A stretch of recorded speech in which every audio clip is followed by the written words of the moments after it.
Hello. It's going down. Hello, hello.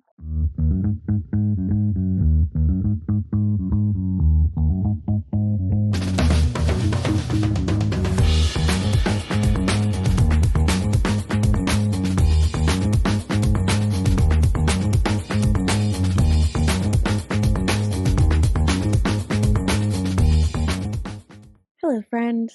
Hello, friend. That tea or Yeah. coffee or something else a little special?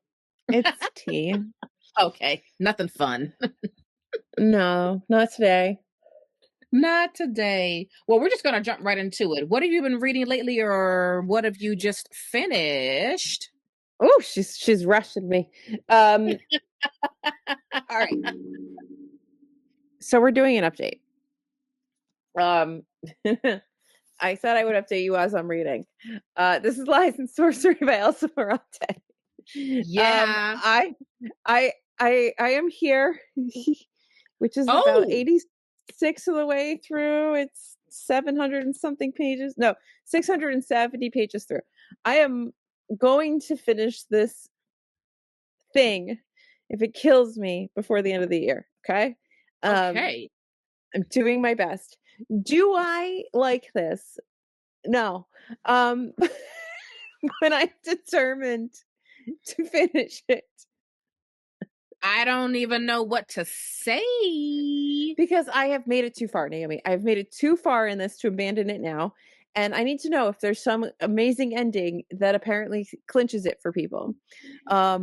If you don't Oh know, my Lies and gosh. Sorcery, Lies and Sorcery is like this like giant classic of Italian 20th century Italian literature. I think Natalia Ginsburg said she like she read this in like a night or two or something like that. She was so in love with it. She was so enthralled. Um, it's supposed to be like this amazing book that's been recaptured and redone and retranslated into English because the original English translation or US translation uh, edited out a lot of stuff. And Oh, let me okay. tell you, I wonder if that was a good choice because this book goes on for too long. Um, Ooh. a lot of the characters are delusional. We're in the end and there's just so much delusion. Like I don't know why we are obsessed with the people we're obsessed with because they're all terrible. Most of the people in Wow. this book are kind of terrible. Um I do think it's supposed to kind of be a commentary on like Italy, I almost said Spain. Italy pre-fascism. Like and it's set kind of before all that. I don't mean like 1920s, Mhm. 1910s. I mean, like 1800s. Like it's set back in time. And I think it's supposed to kind of be like giving you this setup of how we got to where we are when Elsa Morante is writing this. Cause I mean, she had to like flee Rome and like hide from, people. After writing So that? while writing this, Oh, really? So she was yeah, she has a very interesting life. She's a very interesting person. This book is not interesting to me, but I'm determined. I'm determined to finish it. Um, you'll like it because you like epic, like sprawling family sagas. I do own it. You might love it. This is like torture for me. But I'm gonna finish it, and I think it's a little better now, maybe because I have like the joy of knowing I'm nearing the end. Yes. Um, when I look on my Kindle version, it says like 2 hours and something left to read, so that feels Good. exciting. Um, but there is kind of this like everyone's being a bit delusional and like extra delusional now, and I'm kind of enjoying that as well. But we'll see. We'll see what happens. Um, I don't know how to explain anything, but update on I the mean, journey. you are dedicated. You are working your way through it, and now you're almost done. I'm almost done. It is the 3rd of December while we are filming this, and there are like about 100, just over 100 pages left. So That's not I bad at all. No, we can get there. We can get there, friends. We've done the other 600 and something. We can Yep. do another 100. Okay? Yep. It's just that they go at a snail's Go freaking team, pace. go. It's just crazy to me because like Terra Nostra, huge. I'm not feeling like that. Like it's interesting, it's weird. Like I Yeah. wonder if you like Pillars of the Earth, if you'll end up liking this. Maybe it has not like similarities, but like Hmm. whatever. Like maybe this just it feels like for some reason I'm reading it and I'm like, I feel like people who would like Pillars of the Earth will like this. And you know I did love Pillars of the Earth. Like Lies and Gobbled Sorcery, it I'm right up. just not getting it. And they're like the same length. Like this is 778. Like the other one's like 777. Like I don't know. We'll see. Mm, yeah. But Look, yeah, yeah. that's my life update. Okay. Well, One you day, promised us updates and you've been giving it to us. yeah, yeah. Yeah. I would suggest if you dislike a book this much, don't keep going. Yeah. But I'm too Yeah. far in now. I'm too far in. I've gone too far. It would feel I don't know. I feel like I'm letting myself down by DNFing it at this point. Yeah, I get it. I get it. I mean, you're basically at the end. Mm-hmm. So Might as well know what happens with everybody. may as well. May as well. You're So, what are there. you reading? Is it good? It is good. It is good. I am reading The Silence of the Lambs. This is book 2 in the Oh, Hannibal good. Lecter series. And I'm not too far in, maybe like 30 pages or so. But I'm already loving it. So this is where we meet FBI trainee Clarice Starling. And she's been assigned to go visit Hannibal Lecter in jail as they are working on the search for the serial killer that they've nicknamed Buffalo Bill. And I've just gotten to the part where she's actually gone to the jail to meet and talk with him. And it was very weird and very creepy. And it kind of makes your skin crawl. It's just the absolute calmness of Dr. Hannibal Lecter, but you know how terrible he is. And I don't know, he just really creeps you out. So I'm realizing that I like this author's writing a great deal. So I'm super excited to continue reading this series. I have no doubt that I'll finish this book in a couple of days. It's very short. It's only 338 pages and it reads really fast and the print's big.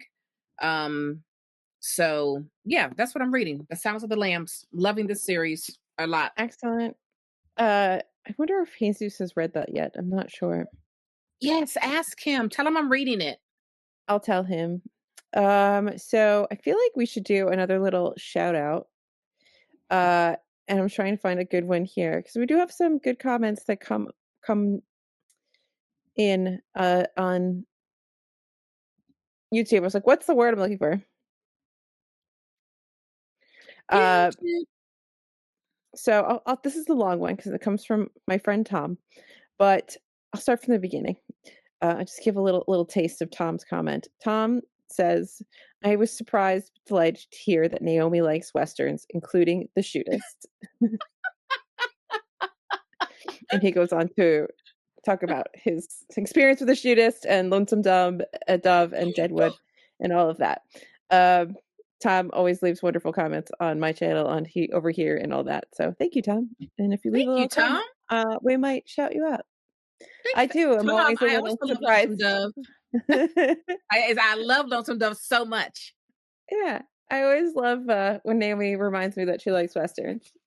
I now have 3 lovely copies of Lonesome Dove. Me too. Didn't we find you a hardcover? Sure did. Sure did. Yeah. So I've got the hardcover. I have a mass market paperback, and then I have an anniversary edition of a paperback. So whenever I see a different one, I have to get it. I can't help myself.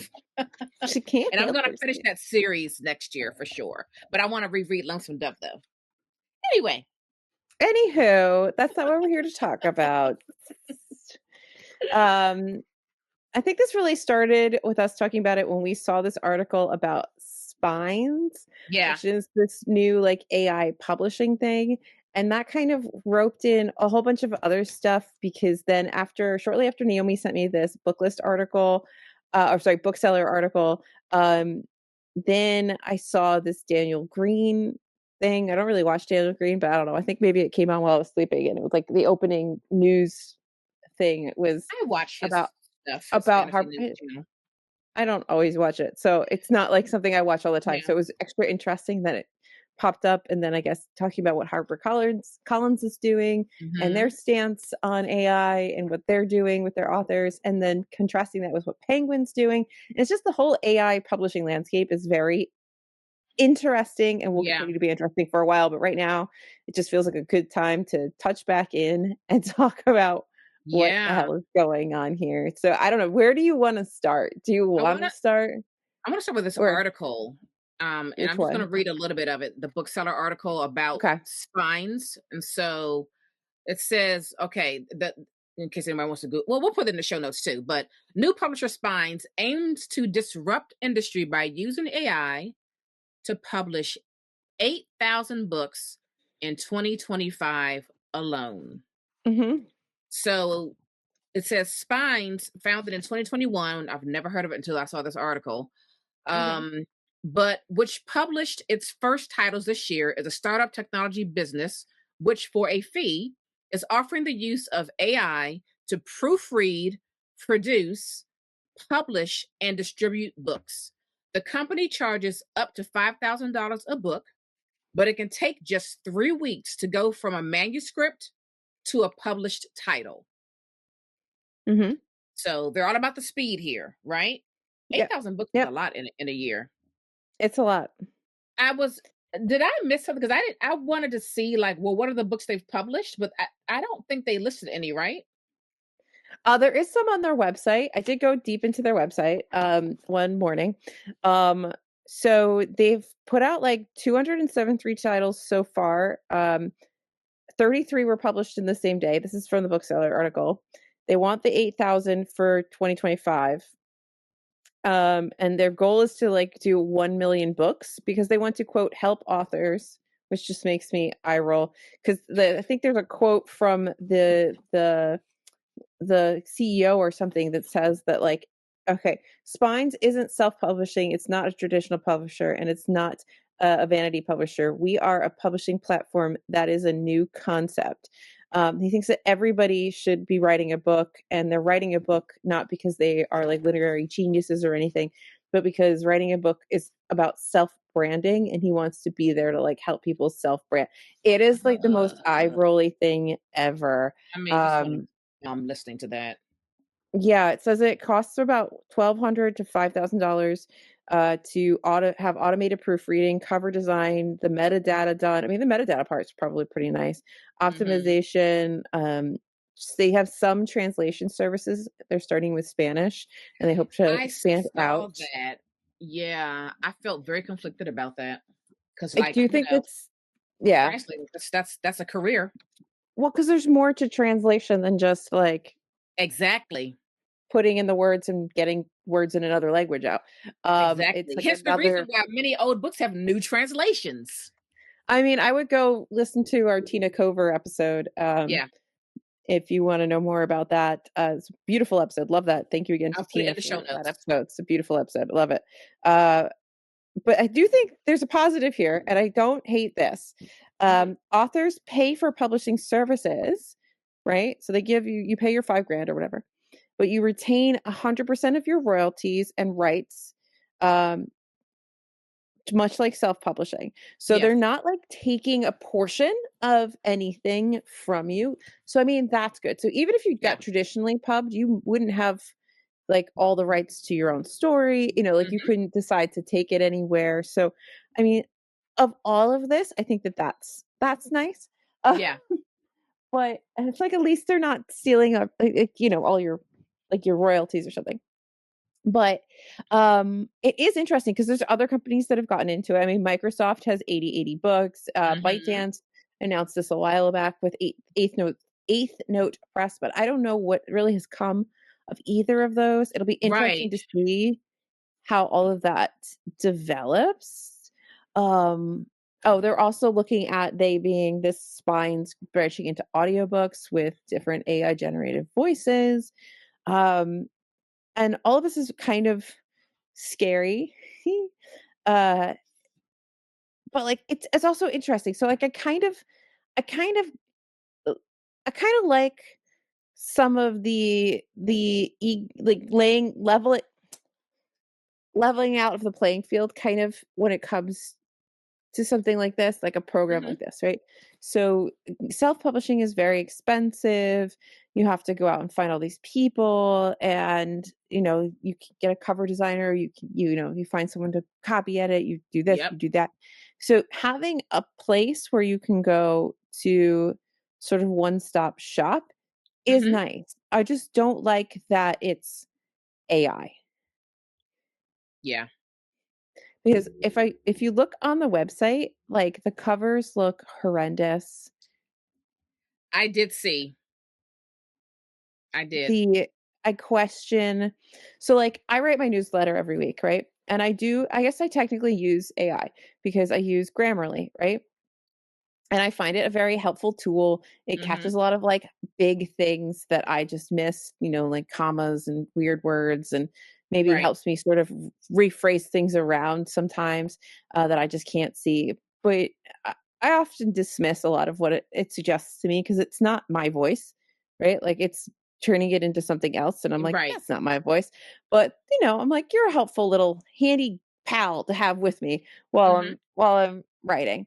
But what I really do is I do that, but I make my computer speak my newsletter to me over and over and over and over and over again so I can hear how it sounds. Because to me, Right. hearing how it sounds, I can like hear how like, well, that's a really clunky sentence, or Right. Let like me restructure that. Yeah. that's not the word I meant.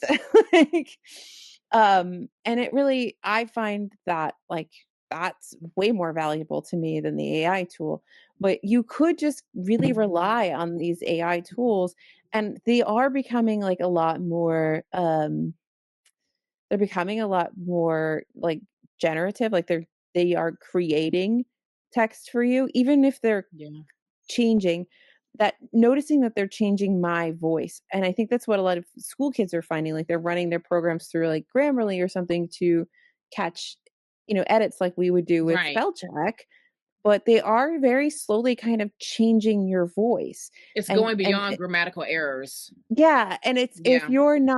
if you're not actively engaging with that tool, it can sort of take over your writing, right? So Hmm. what are these tools like? How like these are obviously very invasive tools is my guess that are really like if they're proofreading and doing all these things, like if I had the money, I would test drive it and see what it's like, but I don't have 5 grand. I don't have $1,200 to just say, "Oh, let's test it out and Right. see." Like, here you go. Yeah. Yeah, to see like how bad is it? Because sometimes I see the things that like Grammarly will do, and I'm like, "What? I misspelled 14 in my last newsletter that I was writing." And it kept trying to tell me that the correct spelling for 14, it was missing one letter, was 15. Okay. So just Okay. when I think about that, and then I think about that Yeah. you're turning over your book that you've spent however long Right. writing, and you put it into this little machine, and it does whatever it does, chink, chink, chink. Yeah. What the hell is coming out the other end? Yeah, I don't know. I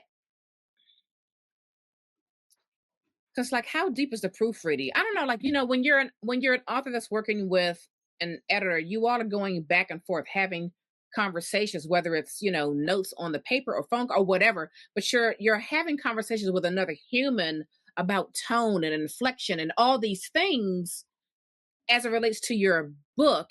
And I don't know if I'd want to compromise that with AI.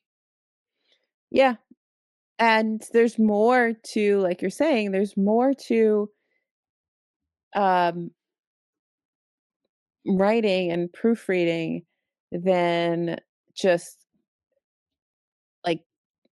finding the grammatical errors, Right, because proofreading isn't editing. or putting all the words into like completely correct sentences, right? A Right. lot of writing, like not all writing is like perfect writing. Okay? Like it's Mhm. not like people have voices and styles, and how much does it flatten out your voice and your style Yep. instead Yep. of, you know, some things you kind of have to correct because grammatically it changes your meaning maybe. But do you have to make it perfect to like strunk and white? Maybe not.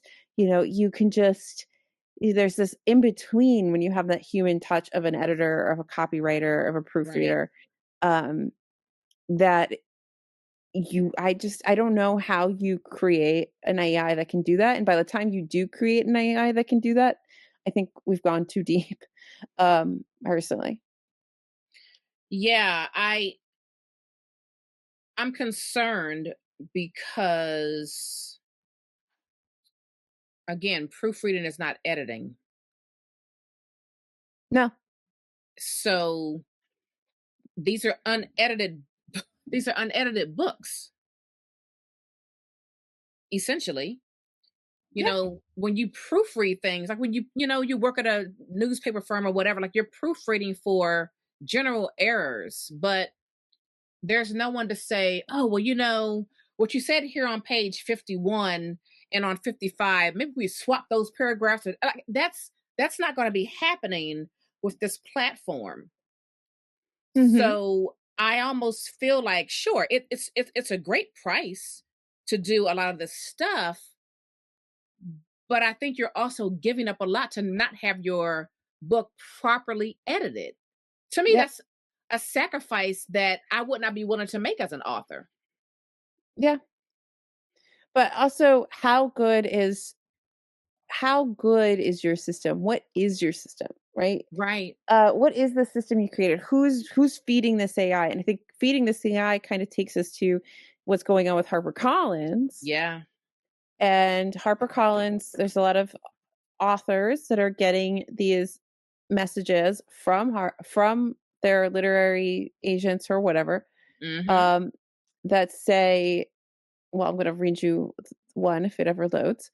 Um, and I don't know if this is just nonfiction because I think this author in particular is a nonfiction I author, think it said nonfiction. but AI has to learn from somebody. Yeah. So, so this gentleman got a message from what I can only assume is their literary agent. It says, "We have been approached by HarperCollins regarding a deal they made with an AI company. Details are in the note below and attached. They would like to include their book in the program. Let me know what you think, positive and negative, blah, blah, blah, blah.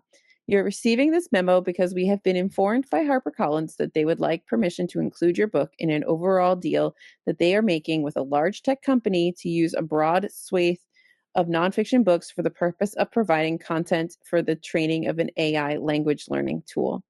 You are likely aware, as well as we all are, that there are controversies surrounding the use of copyrighted material in the training of AI models. Much of the controversy comes from the fact that many companies seem to be doing so without acknowledging or compensating the original creators. And of course, there is concern that these AI models may one day make us all obsolete. That said, the technology is here and is being used, and we are somewhat heartened to see that a major publishing company and a major tech company have found a way to do this, that compensates and protects authors to some degree. HarperCollins has been required to keep this company's identity confidential, and we have a good reason to believe it is a major and respected company. That is just so That strange. really threw me off. I was like, I don't like that at all. Absolutely creepy. Anyway, please read through the attached memo from HarperCollins, which explains how this will proceed and the compensation and protection that is part of the deal. But in a nutshell, it will be a payment of $2,500 per title, which doesn't seem like a lot, not Mhm. applied against any advance for a license period of 3 years within certain protections concerning credit and limits of verbatim usage for per AI response. We know that these terms have already been negotiated but between HarperCollins and the tech company and has been agreed to by several hundred authors. So individual negotiations at this point is impossible. It is a yes or no choice. You have done we have done some negotiation to make the language of the contractual amendment more specific and limited. Um, yeah, it what? So I the fact HarperCollins that we is can't know who the company is very disturbing to me, and it just makes it feel extra shady. yeah. Why So are we hiding that? HarperCollins has made a deal with a company of unknown origins. We have no idea what this company is. We have no idea what the deal is. So, what is HarperCollins making out of all this? Yeah, Authors are getting offered $2,500. You have no negotiations in this thing because they've already been negotiated. Terms have already been negotiated for you. yep, You have to just say yes or no. And then my question is, does it matter if you say yes or no? Will your stuff still be used? right, Because it doesn't feel like AI respects any boundaries. So for sure. does does it matter if you say yes to this? Are they just going to take it anyway? Right. Um, and yeah, it's all very unsettling that someone could get this email and just be Yeah. like, it's like almost having a gun to your head. Yes or no? What do you want? I would be so pissed if I were an author that received this BS of a letter. I would be To so pissed. To me, it feels like you can either do this for $2,500 or you can not do this, but we're still gonna take your shit anyway. Because I still don't trust it. Like, who is the Right, company? We don't know. We don't know right, if this is a good deal. Is $2,500 a good deal? right. How much is HarperCollins getting out of this? Exactly. What are we Exactly. using the language learning for? What is gonna happen? Um, does AI advance to a point where you can't even tell, like, they can take your stuff and it can modify it enough that you can't legally say that's my work. That's my So yeah, the $2,500 is like hush money almost, like shut up money. right. I don't know. I Maybe I'm just being a pessimist, but it feels no, all very no, you're wrong. not. This feels it feels a little deceptive. I just why can't we know who the company is? Don't you think that the author has a right to know? It's just a I very would wanna strange know. decision. I It's would and wanna know. it's strange to me that HarperCollins would not want their authors to be fully aware of like who you're about to get in bed with. Why are you leaving out these important details? But why? But why? But why? What about them? Why don't they wanna be known? What is it? What are Right, you using it for? I have so many questions. right. But why did HarperCollins agree? Because they Like got a lot of at the money. That very has to be the minimum, answer. like, no, we need to let our authors know who you are. At bare minimum. I don't Like, like it. HarperCollins has been required to keep this company's identity confidential, but we have good Right. reason to believe it's a major and respected company. How? Why? Right, exactly. It, it's That's my it's question. it's insane, and I want to know how many people have rogered up for this. I guess we'll never know, but Yeah. But I mean, I think it's particularly interesting because on the flip side of this, Penguin has been putting into their copyright pages a new section that says, um, that, the work can't be used or reproduced for the purpose of training AI, mhm, and it's been called like a warning shot, but has very little to do with actual copyright law, but it's more right, like saying, "Don't touch our stuff." But it's exactly. interesting that you have one publishing house that's saying, "Don't touch our," like, "We're gonna try to do something right here, and Mhm. protect our authors," and another publishing house being like, "Let's get in bed Let's with do it. the Let's do language it. learning, let's do it, Yeah, money, yeah, woo! Capitalism, baby." yeah. Um, Seriously. but I think the really interesting with Penguin is, this we'll link all these things in the show notes, Mhm. but back in August of this year, Penguin put out this, like, I wanna call it a press release, it's not a press release, but this, like, article on their, memo, maybe is a good word, on Yeah. their website, about Penguin's approach to generative artificial intelligence, and Mhm. it's interesting, I mean, even this article, it isn't like Penguin is really, like, picking up the torch and, like, leading the way to protect authors from from AI. They seem to be very much like on the fence about everything, Yeah. but are leaning towards protecting the authors and their copyrighted material and all that. Some Yeah. context. At Penguin, we've been using AI of one kind or another for a decade or more. Our data science teams, for example, have been designing and developing machine learning tools for sales forecasting and stock management. More recently, we've seen rapid expansion in the availability and use of generative AI tools that appear to produce content, text, images, speech, video in response to a prompt. These tools generate some very particular challenges for a creative business like ours. To be frank, one part of the challenge is to make a judgment on whether these new tools are friend or foe. Will they help or harm publishing? Our answer for the moment is both. We are simultaneously enthusiastic about the possibilities of these new technologies and mindful that they entail risk. Right. Um, and I like that that feels like an honest response Absolutely. Absolutely. because I feel like there's many of us kind of sit in this camp, and whether you realize it or not, like we are all kind of using AI in some Mhm. way, and it can be really helpful. I'll admit I've used AI to like help me try to like summarize something or like I think the Notion AI is really interesting to like go through your Notion things and be like, can you summarize like this tab for me because like there's so much information in it and it like helps you like a little friend working along with you. And I Right. also understand that like it's terrible for the environment and there's all kinds of other things and it's this incredibly new and complex thing. But taking people's stuff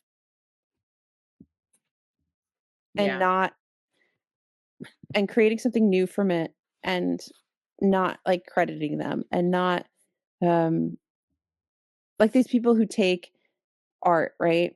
And they make this AI, they're AI artists and they make these big Oh, yeah. compositions and they Yeah. sell them for like $100,000, but they're actually just rip-offs of somebody else's the components of somebody else's thing, Yeah. right? Mhm. That is despicable. Right. That Right. is dangerous. Yes.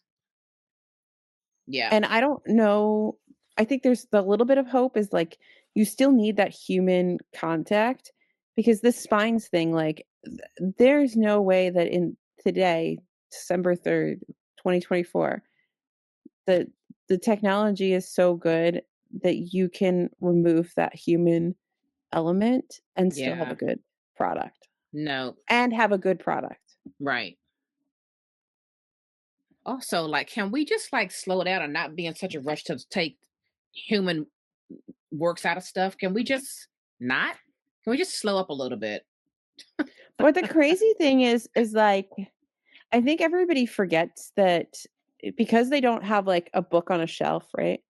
They don't have a thing that they can see and touch and like you can conceptualize how much space it takes up, how much resources you need to like keep it in the thing. They don't think about all the things in the cloud. You don't think about all the data that you have out there. You Right. don't think about all the files and things you download and they all have to live somewhere.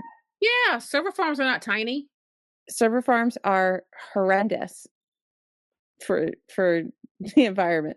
Um, so I mean, there's just so much to this issue beyond like, are the authors getting their work stolen? Are they being appropriately protected? Yeah. I guess HarperCollins is trying to like, if they're going to take it anyway, you might as well get paid. Um, But we don't even know if that's a fair price. that's the problem. You You're not a know, we part don't of even know your if own that's a fair negotiations. price. It's like actually kind of insulting that like if you said, "Oh," if you were transparent, right? And you were like, "Oh, so this firm X approached us.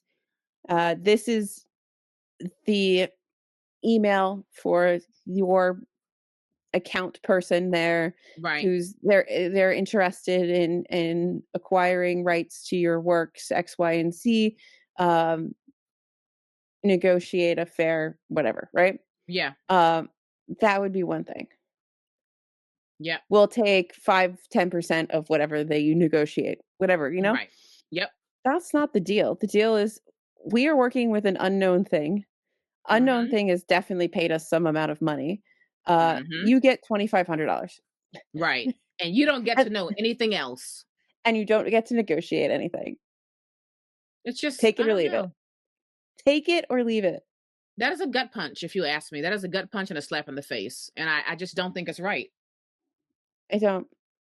I don't either, and I think it sets up a terrible precedent for, you know what Absolutely. it reminds me of? It reminds me of, in Grapes of Wrath and in Whose Names Are Unknown. They go Mhm. to the company store, and the Mhm. company store can charge them whatever the hell they want because they are a Yep. captive market. That's You right. are a captive market. Yep. So it's like you can either take this $2,500 now because we're offering it, or you cannot. And you know what? In all honesty, we might just take your shit anyway. Right. And I know they didn't say that, okay? Like, I'm putting those words in there, but let's Right. be honest. Yeah. Let's be honest. Yeah. They could just take your shit anyway. Yeah. That's probably why his last post was, "I decline and do not consent to any of our material being used for AI training." Yeah. It's like, let me just put it out there in the public so that you know and understand I absolutely do not consent to this. And it's come up in a couple other things. John Green, Mhm. no, the other one, Hank Green. Hank Green had a video, I think a couple months now, Mm. about YouTube and AI and language learning and YouTube not disclosing that they're using videos for this. Oh, really? Yeah. So I mean, this is a very, like, we are in uncharted territory. We Okay. So, definitely are. like, things are going to be coming out and the world's going to be, it's like when the internet was born, right? Like, everything Mhm. was new and different, and trying to navigate what is okay and what is fair and what should it be and what shouldn't it be. And um, is going to be a really bumpy experience. This seems a Yeah. hell of a lot more invasive, though. For sure it does. Yeah. But I do not think it helps if you're a publisher is going to be like keeping all these secrets and these important details for you. That's not cool. I don't It think that's how doesn't you continue to build trust with the authors on your roster. it doesn't encourage me to be like, "You know what? If I ever get a publishing deal, I wanna be under HarperCollins." Right. Like that's bad faith what they just did. I am very bothered by their decision It to be so feels secretive. manipulative. It's It very does. manipulative. It's like, "But guys, we care about you. We got you $2,000. Right. What did Like you get? what is What did $2,500? Come you on. get? Disclose. What did you get?" I mean, you're a public company. At some point, you're gonna have to disclose where that income injection, like, it Mhm. will have to come out in an earnings, Yeah. um, somewhere, but it's gonna probably be buried in something and, like, Yep. labeled something else, and you know what I mean? Yep. I mean, so you could probably comb it, and find it in their financials, but who's gonna do that? Not your Right. average reader. Right. So, It's very I don't know. interesting. Like it's gonna be we gotta keep our eye on spines and see what's coming out. And I think it's also important to note that TikTok and Microsoft they have imprints. They don't They do. have. It's not a It's not a platform like this No, but they Spines have thing. imprints, but But I think that they will be relying on AI as well. I'm So, sure. I'm sure. and I do So think that if you remove the AI from this spines thing, um, I think that's actually a really great business idea to mhm, set up a thing that is like the one-stop shop place for yeah. people to go. And you can do this. And maybe there is something like that, but um to have, like, cover designers and uh copy editors and proofreaders and line editors and developmental editors that are all sort of like contractually working with this one company, and whoever has bandwidth on their calendar can pick you up and can do your Yeah. cover art, can do this, and like you can pay like package deals and like piece it all together. Yeah. I think that that would be phenomenal because it must Yeah. be difficult to find people, right? Like Heck yeah. that you trust. And if you already have somebody who's like vetted and you can see their work and like I think like it would be great. It would be awesome. And I'm Right. sure there's lots of freelance people who do this stuff that like Yes. I mean, I guess I'm basically describing Fiverr, but if you made Fiverr Hmm. for, you know, For specifically publishing. for publishing Yeah, and that could work. remove the AI. Yes, please remove the AI. Let's do Like you that. know, like you are vetted, like you are working like Sally is your cover artist Right. and you Right. know, Jim is your copy editor and you can email them and talk to them and get on a Zoom with them or whatever, and you can Exactly. actually work through stuff, like you would at an actual publishing house, like, right? Like, Exactly. Yep. if you were traditionally published, but and I'm sure it would be expensive, but I'm sure it'd be nice for people if But they had that. you could do the tiers, you know? Yeah, You know, maybe maybe you for don't this need amount of everything. money, you get like 3 rounds of editing. Like you can tier it out. Yeah, yeah.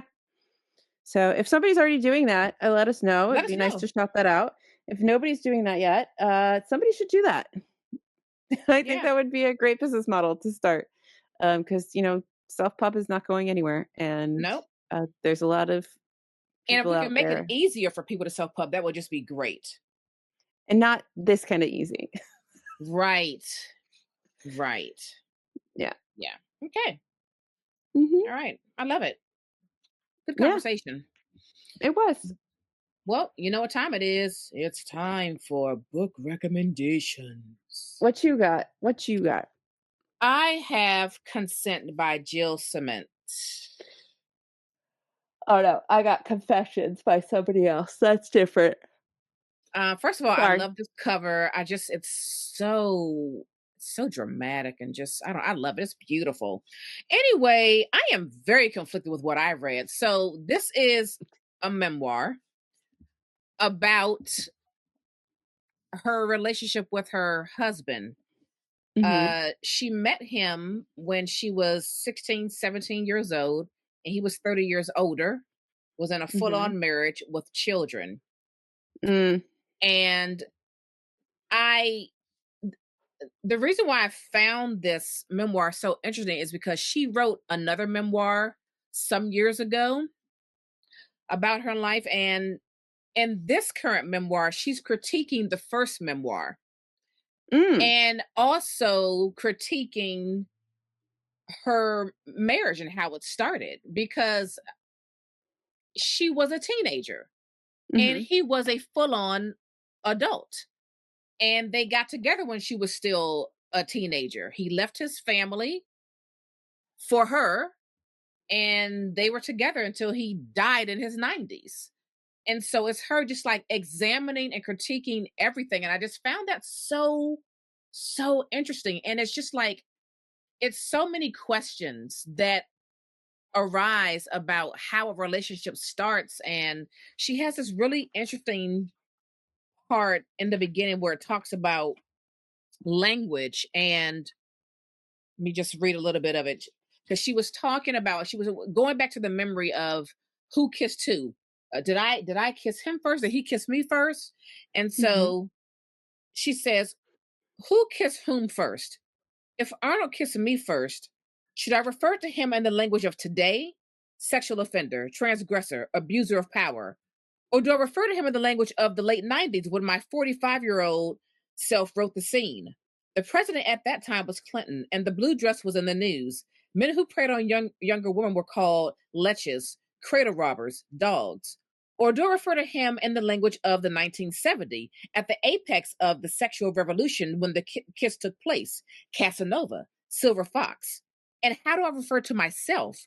In today's language, victim, survivor, the words are used interchangeably but have very different connotations. Calling myself a victim would imply that I had been helpless, whereas calling myself a survivor would suggest that I had empowerment. Or do I employ the language used to describe Monica Lewinsky, bimbo, vixen? Or do I talk about myself in the lingo of the sexual revolution? In that case, I was the coolest, bitchinest chick on the block because I kissed my art teacher. It's just so many questions. I've never felt more conflicted about someone's memoir because it's like gross, but then like they built this life. I'm all over the place mentally with this. It's very short. I mean, it really messed. I'm all over the place. It's very short. It's 145 pages long, but Hmm. man, it is so gripping and just it will really have you thinking. And again, I've never read something where you're critiquing your own life and your past, your first memoir, and trying to make sense of things. But this was very well done, very intriguing. I highly recommend giving this a read. This is Consent, a Memoir by Jill Cement. Oh, and thank you, Pantheon, for this copy. Excellent. Oh, and now I'm going to Uh, have to go and buy her first memoir and read that. I've never even heard of this. Who is this person? I know. She's written a few books, but because of this, now I got to read the first memoir, which is called Half a Life. Oh, interesting. Well, you have to keep me posted on For how sure. you feel about it. Yeah. Um, but you know what? People's relationships are messy. I mean, we read about that in books all the time, Yeah. in fiction, and it's like really important to remember that real life is really messy. Like, Absolutely. Yeah. so I don't think I've recommended this before. Um, Tell me if I'm wrong, but Rejection by Tony Tula Mid. Nope, we have not. I can't say Tony's last name, but by Tony. Okay, so too many syllables. My brain does not want to say it. This is like interconnected short stories, and it is phenomenal. It is so good. Mm. I need to own a physical copy of it. I do have it on my Kindle. Um, these are stories about rejection in different forms. Some of them sort of flow through and connect to others very directly, and some of them are a little bit more tangential. And there is like a breaking of the fourth wall at the end that is phenomenal. Mm. It goes really fast. Um, it will make you blush. It'll make you cringe. It'll make you kind of chuckle. It'll make you contemplate the terrible dates you've been on. It is really good. It is so freaking good. And it's definitely one of my top books of the year. It is Wow. so smartly written. It's just so fucking good. Like, Wow. I absolutely loved this book. And I have to read his first book. This is his second. I have that on my Kindle now too. I can't remember what it's called, but very curious to see how I like that in comparison to this. If it's Mhm. like, you know what I mean? Like, do you Yeah. one trick pony? I don't know. Right. But I really loved it. It's such a good book. Let me see if I can find just like quickly. I think I talked about it in the newsletter, so I might have a quote or two that's good to hear. Um, okay. I've heard a Uh, lot about this book too. yeah, it's really, really, it's a excellently executed book. The characters are really well rendered. Um, it is just crazy, like, because there's characters where you're like, you really hate them, but then you also empathize with them. You've got like the guy who is like he's the feminist, but somehow he becomes an incel because he's always in the friend zone. Um, you've Yeah. got like an entrepreneur bro who like lives off of Soylent and like Wow. just can't seem to figure out why his relationships don't work with his girlfriend, and just all kinds of stuff. Really just like crazy stuff. It's not all like necessarily relationship wise. Yeah. Um, but it's so good. But let's see. Here's one of the things from sort of near the end. It says, "Is the disposition that feels called to write a book about rejection the same as the one that drives you to sabotage it? If each protagonist in this book is a casualty of rejection, then on a conceptual level, it is somewhat interesting that you have made yourself the final such character and your readers the rejectors. Interesting and somewhat tragic in the way all avoidable self-harm is tragic, not very satisfying though." It Mm. is He's old enough to know that relationships don't guarantee happiness, and that the source of his pain is a patriarchal fantasy agonizingly elaborated over decades about love and sex as the basis of fulfillment. But he still feels he cannot be happy until this pain stops, and it will not stop until he has an experience of love that will at last disillusion him. It is Wow. so good. So good. That Everybody I know sounds who's read it is in wonderful. love with it, and Yeah. just like in my sphere of people, like actual people I talk to, like we talk together, not just people on the internet, like Yeah. posting pictures or whatever. Like actually talk to each other. Everybody loves it. Phenomenal book. So good. Wow. It's Yeah. on the So list. get it, So many read it, books. So many books, Alyssa. love Just so it. many. Mm-hmm. Yeah. Woo! Well, all right. We did it. We did it. I got to get dinner and go home. I gotta get on a Zoom call. Yes, I know. Well, folks, thanks for tuning in. The end of the year is here. Let us know what you're trying to read before 2024 wraps up. Mhm. Follow us everywhere at TBR Lowdown and leave us a review. We would greatly appreciate it. And share this podcast with a friend or two, or Yep. 25, because Christmas is on December 25th. And I feel like that would be a gift. All right. That's going to do it for us. We're out of here. Bye. Bye.